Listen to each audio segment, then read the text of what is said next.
नमस्कार. प्रमोद, अलीकड समाजामध्ये खूप अन्याय अत्याचार होत आहेत सगळ्याच क्षेत्रात,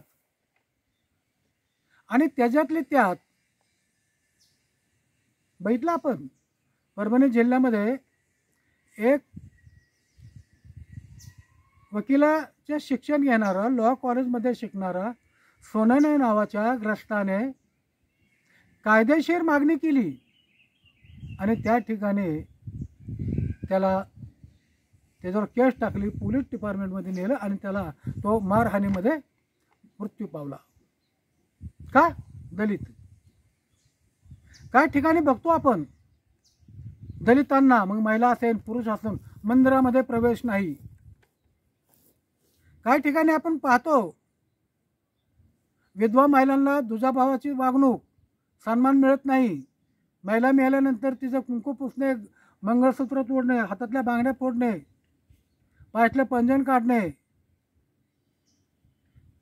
एका ठिकाणी उत्तर प्रदेशमध्ये एका विद्यार्थ्याने, दलित विद्यार्थ्यांनी शिक्षकाच्या माठातलं पाणी प्याला म्हणून त्याला मारलं. त्याच्यावर काय कायदेशीर कारवाई वगैरे तो भाग वेगळा आहे. बऱ्याच टायमाला आपण बघतो शाळेत व्यवस्था नाही म्हणून मुलं शाळेत नाहीत, शिक्षक नाहीत, गुणवत्ता नाही. काही सरकारी योजना असतात, कायदेशीर पूर्तता केली, कळत बी नाहीत का नाकारले म्हणून.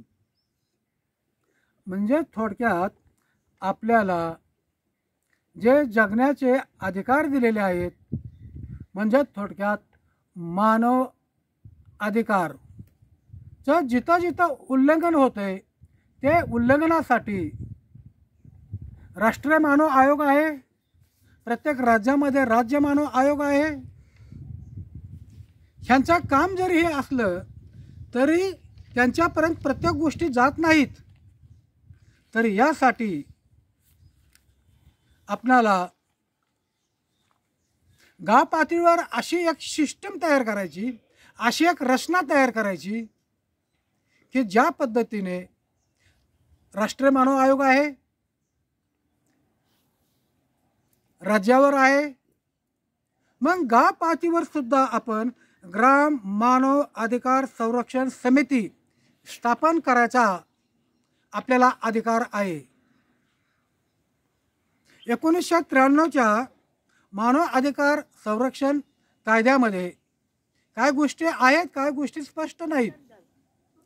प्रत्येक ग्रामपंचायतीला ग्रामसभेमध्ये कलम 49च्या अन्वये किंवा दुसरा कुठला कलम असेल की त्यांना जर वाटलं की आपल्या गावामध्ये एखाद्या विषयावर काम करण्यासाठी एक स्वतंत्र कमिटी हवी आहे, तर प्रत्येक ग्रामपंचायतीने येत्या 15 ऑगस्टला ग्रामसभेमध्ये, किंवा 15 ऑगस्टला नाही जमलं तर त्याच्या अगोदर किंवा नंतर एक स्वतंत्र ग्रामसभा, विशेष ग्रामसभा घेऊन ग्राम मानव अधिकार संरक्षण समिती स्थापन करा. आता त्याची रचना कशी राहील? रचना अशी राहील, सरपंच हा अध्यक्ष राहील, पण सरपंच जर दारुड्या, जुगाऱ्या, राजकारणी जास्त असेल तर त्याच्याऐवजी गावातली सक्षम व्यक्ती अध्यक्ष करावी. सचिव ग्रामसेवक पाहिजे, परंतु आता वरून आम्हाला शासनाचा परिपत्रक नाही, त्याच्यामुळे ग्रामसेवक कदाचित सचिव पदाचा टाळाटाळ करीन. पोलीस पाटील सचिव करा, तो गावातला आहे, आणि त्या कमिटीमध्ये एक हवालदार घ्या, बीट हवालदार. महिला असेल तर उत्तमच. गावामधले जे कोण वकील असतील त्यांना सदस्य म्हणून घ्या. रिटायर झालेले काही लोक असतील, मुख्याध्यापक असतील, महिला असतील, पुरुष असेल,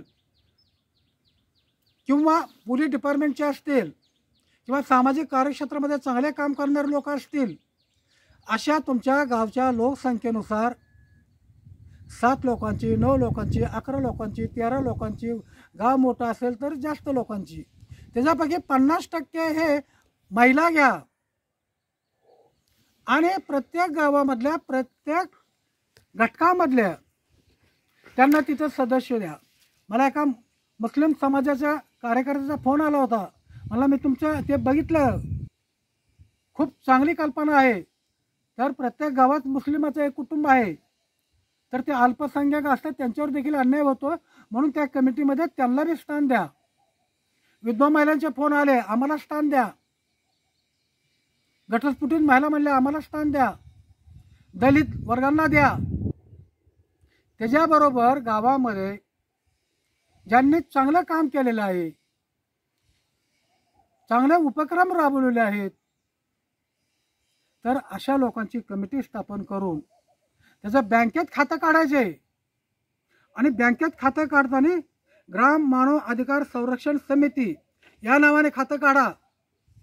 आणि गावातल्या लोकांना गणपतीची वर्गणी असती, मर्याच्या देवीची वर्गणी असती, दसऱ्याच्या देवीची वर्गणी असती, अजून आपल्या कुठे एखादं दत्त जयंती असती, अनेक शिवाजी महाराजांची जयंती, बाबासाहेबांची जयंती, अनेक पुन्हा आपलं साठे, अण्णाभाऊ साठे, डॉक्टर बाबासाहेब आंबेडकर आहे, शिवाजी महाराज आहे, त्यांच्या जयंतीमधला जो पैसा किंवा पुण्यतिथीमधला जो पैसा शिल्लक राहतो, अशांनी आपल्या या समितीला पैसे द्यावेत असं मला वाटते. आणि ह्या संरक्षण समितीसाठी केंद्र शासनाने आणि राज्य शासनाने सुद्धा काहीतरी निधीची तरतूद केली पाहिजे, की जेणेकरून ते प्रचार आणि प्रसार करतील. काही कलापथक आणतील गावात, शाळेमधल्या मुलांच्या स्पर्धा घेतील ह्या विषयावर, चित्रकला, निबंध स्पर्धा, अनेक वेगवेगळे कलाकार पोवाडे म्हणतील, शाहीर म्हणतील, कथा कादंबरी लिहितील, नाटकं तयार होतील. म्हणजे थोडक्यामध्ये या उपक्रमामधून आपल्या गावामध्ये मानव अधिकारांचं उल्लंघन होऊ नये, आणि झालं तर कुठं तक्रार करायची त्याचं मार्गदर्शन ह्या उपक्रमामधून मिळेल. दुसरं एक महत्त्वाचं की समजा एखाद्या ह्या कमिटीकडे तक्रार आली, लेखी तक्रार आली की मला फलाना मंदिरामध्ये जायला त्या ठिकाणच्या पुजाऱ्यांनी मनाई केलेली आहे, तर त्यांनी तिथे वाद करत बसायचं नाही. त्याने त्याचं काय मत आहे ते लिहायचं, कागदावर सही करायची आणि कमिटीला द्यायचं. कमिटीने संबंधित त्यांच्या राज्य मानव आयोग आणि राष्ट्रीय मानव आयोगाच्या, त्याचबरोबर महिला अधिकार आयोग आणि बाल संरक्षण आयोग, ते कुठल्या विभागाकडे जाती त्यांनी मेलवर तो अर्ज पाठवायचा. किरकोळ असेल तर गावातली गावात त्याला बोलून लेखी समज देऊ शकता की पुन्हा असा काय प्रकार करू नको. जातीभेद आहे, हुंडाबळी आहे, बालविवाह आहे, बाल कामगार आहे, महिलांची छळवणूक आहे, शासकीय अधिकारी त्रास देतात, काम करत नाहीत, पोलीस डिपार्टमेंटने तक्रार घेतली नाही. तर अशा अनेक प्रकारच्या कामातून मानवाचं जगण्याचा जो अधिकार आहे त्याचं उल्लंघन होत असेल, तर अशा प्रकारच्या केसेस तुम्ही लेखी स्वरूपात त्यांना दिल्यानंतर हे वरच्या लेवलला गेल्यानंतर संबंधित लोक त्याच्यावर योग्य चौकशी करून त्याला नोटीस देतील, समज देतील. म्हणजे तळागाळामध्ये एक प्रकारचं छोटंसं एक न्याय देणारं ग्रामीण म्हणजे ग्राम न्यायालय तयार होऊ शकतं. आणि या ग्राम न्यायालयाला हे ग्राम मानव अधिकार संरक्षण, राज्य मानव अधिकार संरक्षण, राष्ट्रीय मानव अधिकार संरक्षण, त्याच्याबरोबर हे सगळे आयोग आहेत, महिला आयोग, बाल आयोग, ह्या सर्वांचं आपल्याला मार्गदर्शन मिळेल. आणि जे सदस्य आपण ग्रामसभेतून घेतलेले आहेत त्यांचं ट्रेनिंग, त्यांची कॅपॅसिटी बिल्डिंग करण्याची जबाबदारी ही शासनाची राहील.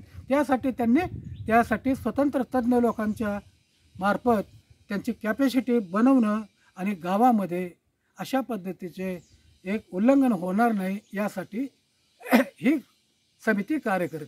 मागच्या 2-3 दिवसाखाली मी एक बघितलं मीडियामध्ये, सोशल मीडियामध्ये, आष्टे तालुक्यामध्ये आंबोरा पोलीस स्टेशन आहे. त्या आंबोरा पोलीस स्टेशनच्या कार्यक्षेत्रामध्ये एक 16-16 वर्षाची मुलगी गावातल्या 3-4 पोरांनी उचलून गाडी टाकून नेली. वडील शेतात गेले होते, आले, बघितलं मुलगी ना, इकडं तिकडं बघितलं, नंतर समजलं की अमुक अमुक मुलांबरोबर ती गेली, पळून गेली किंवा काय झाले. त्यांनी आंबोरा पोलीस स्टेशनला कंप्लेंट दिली, नावं सांगितली, पोलीस स्टेशन ती मुलं आणली, पकडली आणि पुन्हा पुराव्यानुसार त्यांना सोडून दिलं. जर ही मुलगी 18 वर्षापेक्षा खालची असेल आणि जर तिला त्यांनी पळून नेलं असेल किंवा तिचा बलात्कार किंवा काय तिचा छळ झाला असेल, मग पोस्को का लागला नाही? ती मुलं सुटली कशी, हा प्रश्न आहे माझा. अरे, आणि तिचे वडील आज काल परवा 20वा दिवस होता, ती दररोज पोलीस स्टेशनला जातात, तर उलट त्याला दम देतात आई वडिलांना, तुम्ही आमचा दबाव टाकतात काय? अरे मग ह्याने जायचं कुठं? आणि म्हणून ते परवा SP बीडमध्ये त्यांना भेटायसाठी गेले होते. पुढं काय ते मला काही झालेलं माहिती नाही, पण ही जर गावात समिती असते, समितीकडे तक्रार आली असते, समितीने ताबडतोब हे राज्य मानव आयोगाला आणि संबंधित गृह खात्याला, SP ला लगेच ताबडतोब आणि महिला आयोगाला कळवलं असतं, तर ती मुलगी ताबडतोब सापडली. आता ती मुलगी जिवंत आहे का मेली, ती आई वडिलांना चिंता आहे. म्हणून मला विनंती आहे की येत्या 15 ऑगस्टला महाराष्ट्रातीलच नव्हे तर मी संपूर्ण देशातल्या सरपंच लोकांना विनंती करतो की तुम्ही अशा पद्धतीच्या प्रत्येक गावात ग्राम मानव अधिकार संरक्षण समिती तयार करावी आणि आपल्या गावातल्या लोकांना न्याय मिळवून द्यावा, एवढीच मी विनंती करतो. धन्यवाद.